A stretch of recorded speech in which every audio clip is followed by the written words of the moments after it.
They found a body deep in the forest, but when they opened it, his organs were melted, like wax, and his blood had turned black. The surgeon fainted. The nurse never spoke again, and the photos, classified, sealed in a box for 70 years. Until now. But the scariest part wasn't the body, it was what they found inside it. Moving. Beat pause. What if the war wasn't just against men, but against something else? Welcome to a new untold chapter from history. My name is John, and I'm the voiceover artist for this channel, Historia Unseen. Let's begin. The body was burned, but still breathing. His skin was blackened like coal, his eyes wide open, staring at nothing. And when the doctors cut him open, they didn't find blood. They found something moving. These autopsies were hidden for decades, not because they were scary, but because they revealed what the war was truly hiding. Inside this story are bodies the world wasn't ready to see, and secrets they still refuse to explain. This is the story of the bodies they tried to bury, and the truth they couldn't kill. In 1998, a young historian named Karl Winter was working late inside a cold museum in Berlin. It was quiet, the kind of quiet that feels too heavy, like something is watching. He was assigned to clear out an old storage room in the basement. Most of the boxes were boring, old helmets, uniforms, rusty tools. But one wooden crate was different. It had no label, just a strange symbol burned into the wood, a triangle with an eye. Karl opened it. Inside were photos, burned film reels, handwritten notes, and one human jawbone sealed in a glass jar. One photo showed a soldier lying on a wooden table, his chest wide open, but there were no doctors, no medical tools, and no explanation. He picked up a document. The title read, Autopsy Report, Subject 44, Operation Night Harvest. The date, April 12, 1942. The location, Krakow Forest, Poland. Karl didn't sleep that night. The next day, he started digging into the archives, but there were no records of any night harvest operation. No Subject 44, no medical team, nothing. The only thing he found was a faded news clipping from 1943.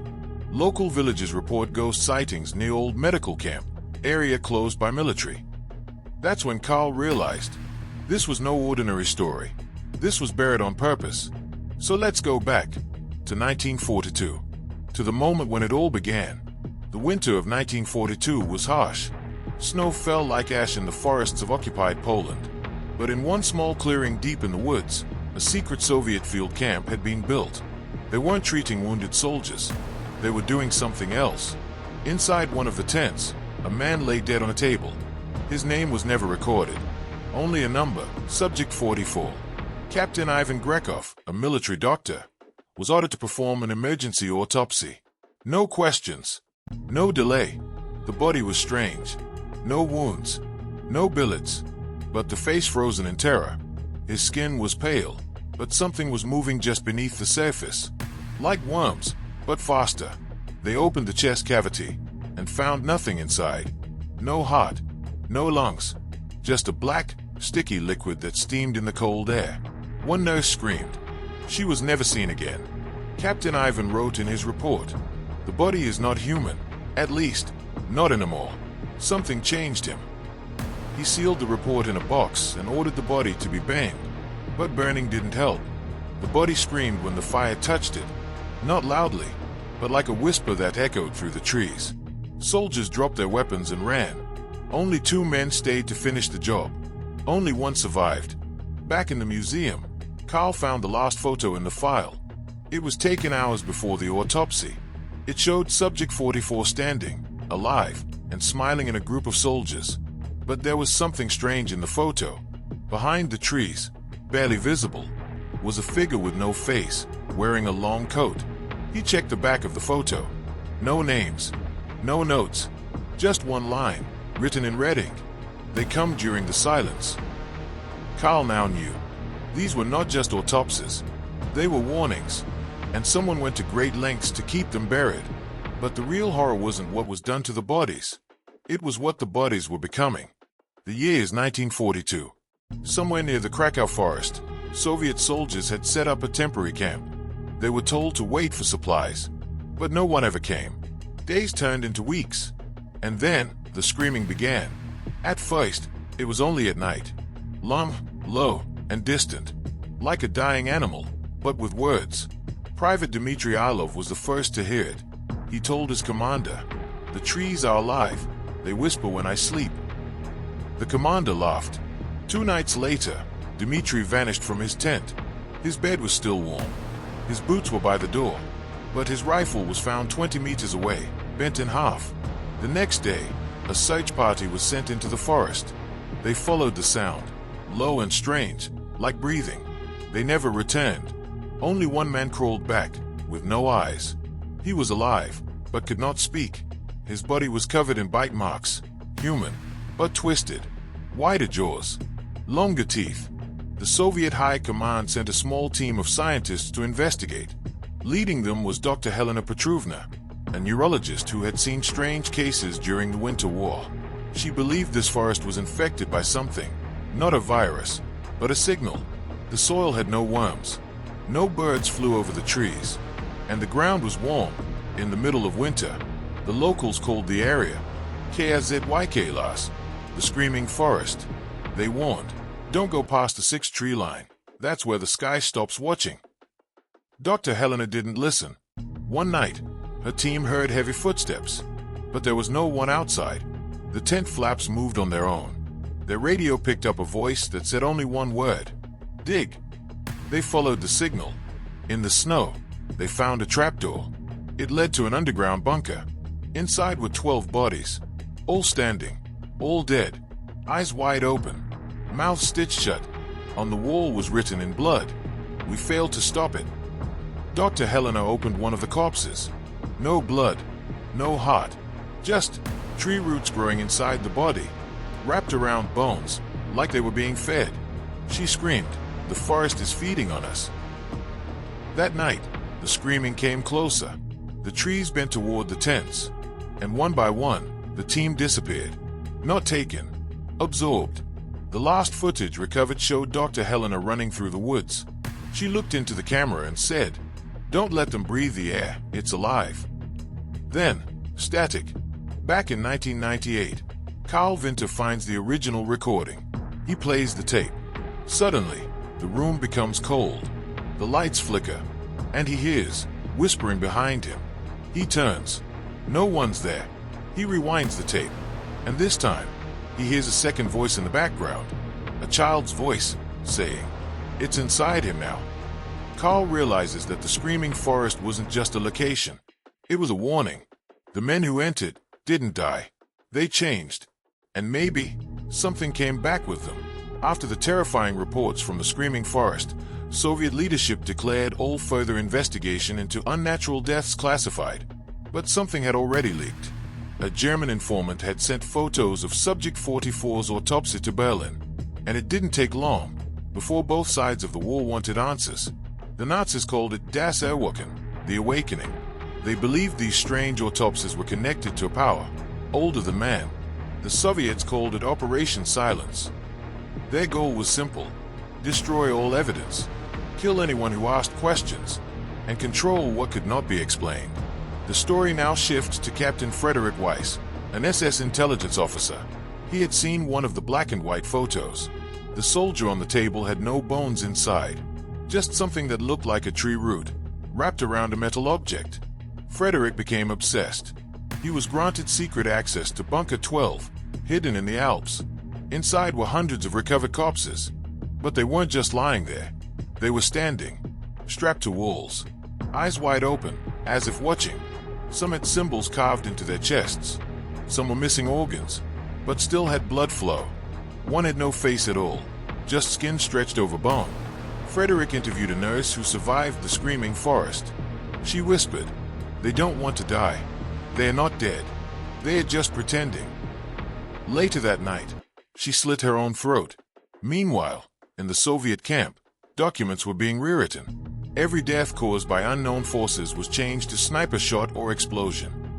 Dozens of doctors who had worked on the autopsies suddenly vanished. One researcher, Dr. Anatoly Verin, managed to send a final message through coded Morse. "We have opened something we cannot close." American agents also started picking up strange radio chatter across Europe. They intercepted one German message. Subject 66 regenerating tissue. Burned once. Still active. President Roosevelt's staff ignored the report. They believed it was Nazi propaganda. But not everyone ignored it. A secret U.S. program, Project Candlelight, began collecting photos, film reels, and autopsy samples smuggled from the Soviet zone. The files were marked. Do not open. Biological deviation. Back in 1998, Carl Winter discovers a map inside the wooden box. It shows all known autopsy locations. He notices a pattern. Each site forms a perfect circle around one central point, a village called Nachtwald. But when Carl searches for it, it doesn't exist on any map. No records, no postal codes, as if the entire place had been removed from history. Then Carl finds a sealed envelope. Inside is a photo of Captain Frederick Weiss, but his face is half melted. There's a date on the back, April 17th, 1943, the same day Bunker 12 burned down. Official records say the fire was an accident, but Carl finds a voice recording from a surviving soldier. We didn't start the fire. Something woke up and set itself free. Carl now understands.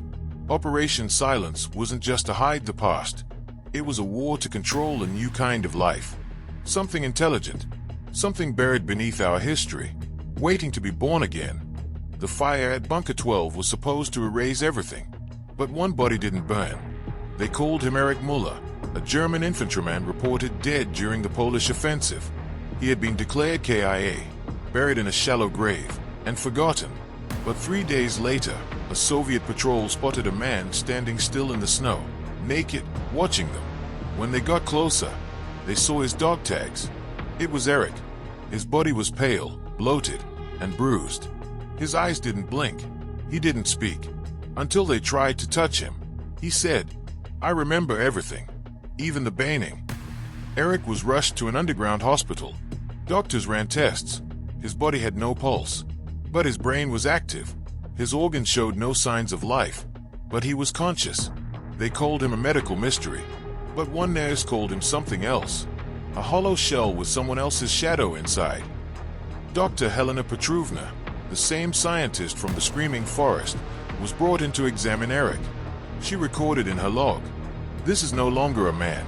He is responding to questions before we ask them. He smiles when we lie, and his blood turns to ash in open A." On the third night, the hospital's power went out. Cameras shut down. Hall lights flickered, and Erich's cell door opened, without a key. Security rushed in, but the room was empty. Only the lights above his bed kept swinging, as if something had just left. At 2:14 a.m., Dr. Helena was found in her office, eyes wide open, still breathing, but unable to speak or blink. She was trapped in her own body, and written in ash across the wall were the words, "He has left the body." What followed were unexplained deaths. A janitor drowned in a dry hallway. A nurse was found locked in a cabinet from the inside. 3 soldiers who guarded Erich's room all shot themselves, without bullets in their guns. The base was shut down. All files were sealed, and Erich Müller was never mentioned again. But a month later, in a village 200 miles away, a priest claimed a strange man entered his church. The man confessed that he had returned from the fire. And after his confession, all the candles in the church melted without flame. His voice matched Erich's recordings. Back in 1998, Carl Winter finds a strange military telegram hidden inside the wooden box. It reads, "Subject 66 transferred to Neurobase 5. Status, unstable. Body empty. Intellect active." Carl listens to one last audio file. It's a conversation between Dr. Helena and Erich, 48 hours before the hospital blacked out. She asks, "What are you?" Erich replies, "Not what. When?" She says, "I don't understand." He whispers, "You will, when your body is mine." Suddenly, Carl's tape player shuts off. The room grows cold, and on the back of the envelope, something new appears. A fingerprint, but it's his own. In late 1943, after dozens of strange recoveries, the Soviet military established a new underground lab, Facility E7, buried beneath a mountain near the Black Sea. No map showed its location, no records of its staff. Everything was oral. No paper trails. Inside this lab was stored the most dangerous body they had ever recovered. Subject 117.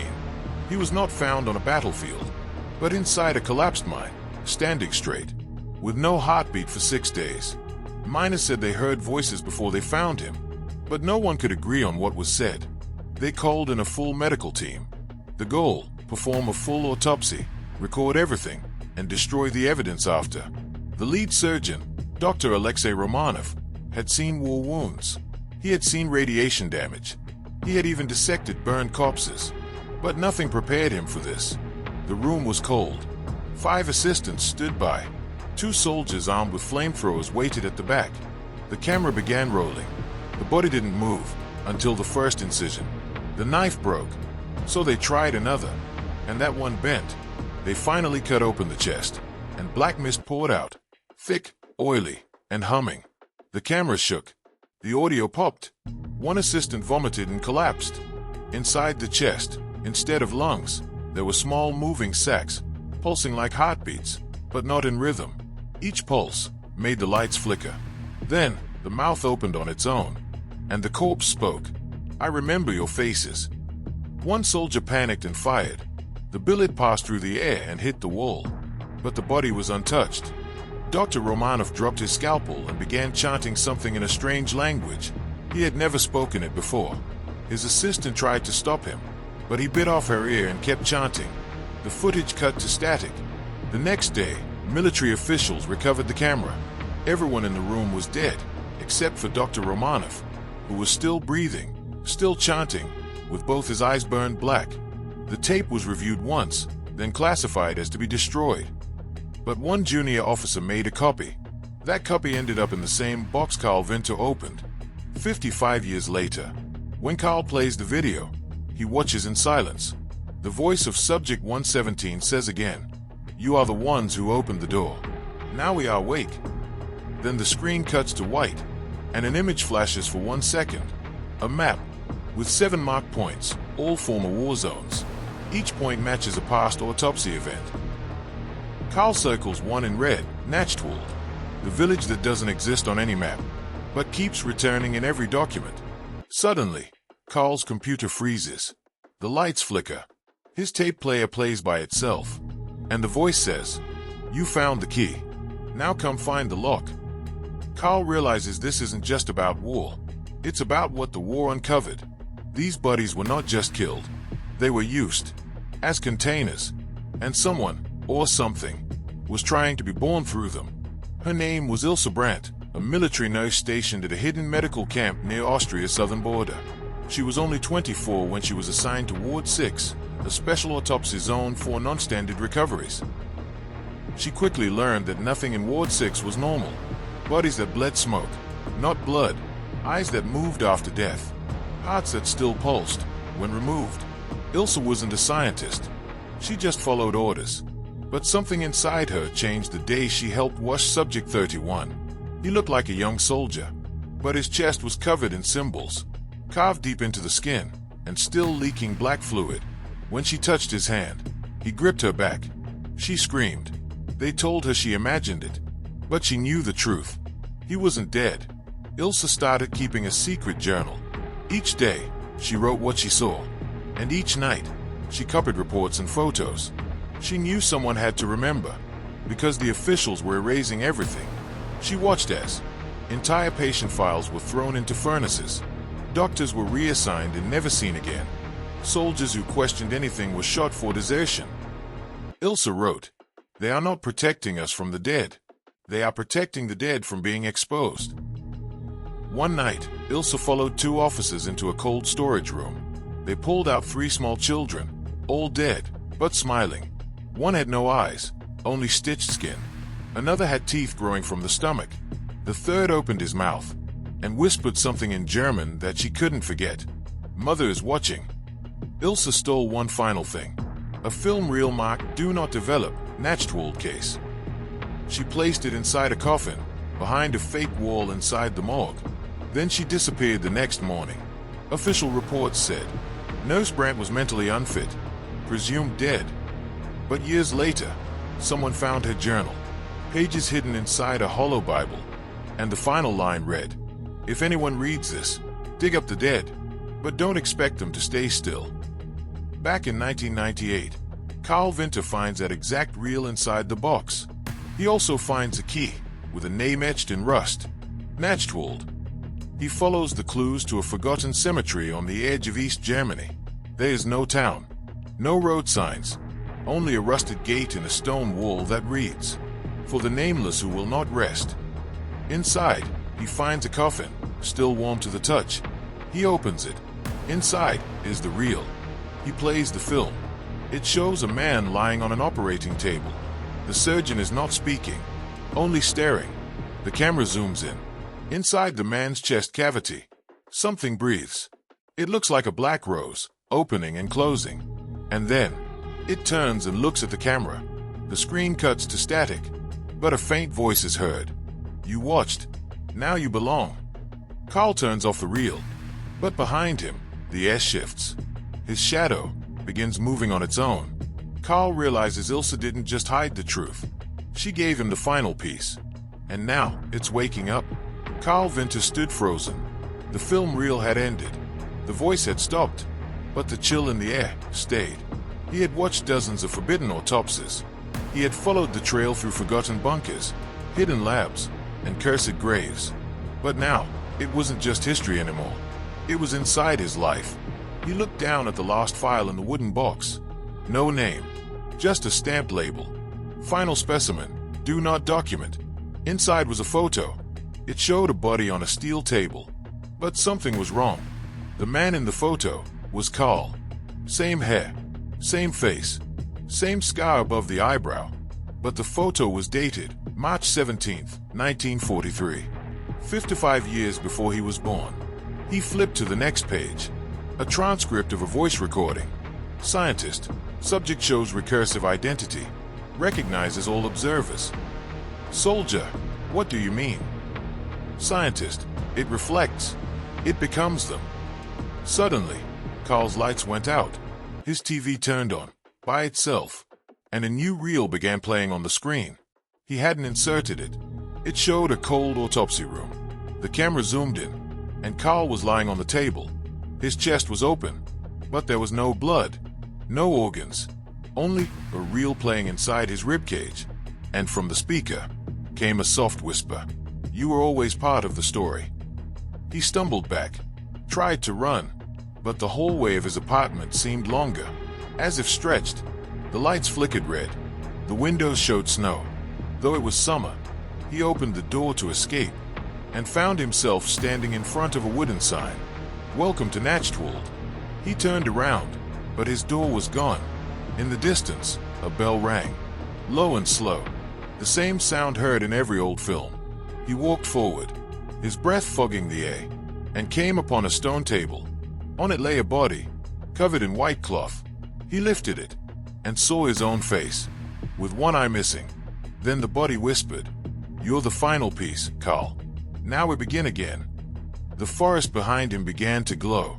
Symbols lit up in the trees, and hundreds of bodies stood silently among the branches, watching. This was never about war. It was about remaking the world, through the bodies of those who couldn't die, and the minds of those who remembered them. The film ends, but the screen doesn't turn off. Carl's voice speaks one last time. "If this footage survives, don't watch it. Bury it. Because the moment you see the final body, it starts watching you too." Final ending beat. And that was the truth behind the autopsies they tried to hide. Not because of what they showed, but because they never stopped happening.